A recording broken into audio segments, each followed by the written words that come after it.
Our nation relies on massive cargo ships to keep our economy moving. But who takes care of the people on board the ships moving through our Great Lakes? That task falls on a centuries-old company right here in Michigan. Chief Meteorologist Eric Estreva brings us their story.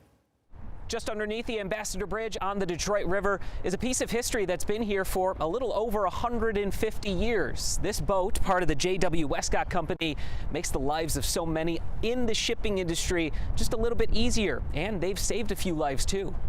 As America approaches its 250th birthday, few companies have been able to stand the test of time, especially under the same family and name. The resilience shown by the J.W. Westcott Company is mirrored by the many vessels moving through the Great Lakes who keep our state running. Those ships rely on the J.W. to be their lighthouse, delivering packages and so much more while they are still on the move.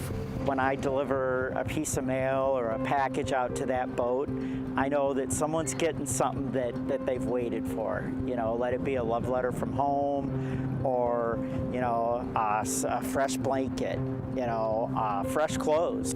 Dispatcher Al Holland and many of his colleagues have even delivered pizzas and people to where they need to be, showing truly how much they value the community around them. It is a standard in their company that has kept them around all this time, and what makes them an amazing part of Michigan history. It is an all-or-nothing business, but they are always ready when the call comes in. How many freighters could be out there? Busiest day in 8 hours, probably. I think last year was about 16.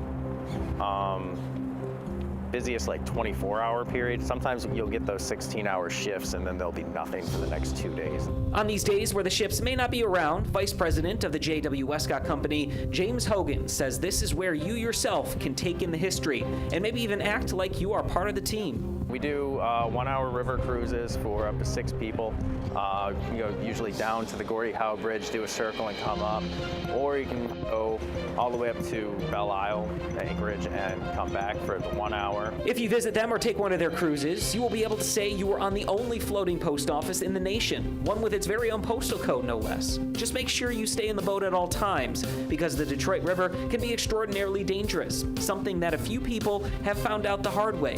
But luckily, the J.W. Westcott was there when someone fell off the Gordie Howe Bridge in 2023. We all just kind of responded. As everyone knows, it took us 1 minute and 40 seconds from the door till we got him back to our dock, you know, safely.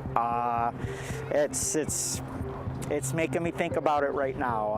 It brings chills because you think, you know, he was moments away, you know, from succumbing to that. You know, you don't typically survive a fall like that, much less in this cold river. They jumped into action at a moment's notice any longer, and it could have been a completely different outcome. It is the level of care that they not only show in situations like this, but in their daily operations, and it is a strong reason why they've been here for generations and will continue for generations to come. As the city of Detroit continues to grow, and this part of the river itself welcomes the Gordie Howe Bridge here in the near future, the J.W. Westcott will also expand in its illustrious history very soon. You'll have to visit them this summer to experience it all. For America 250, I'm Eric Estreva.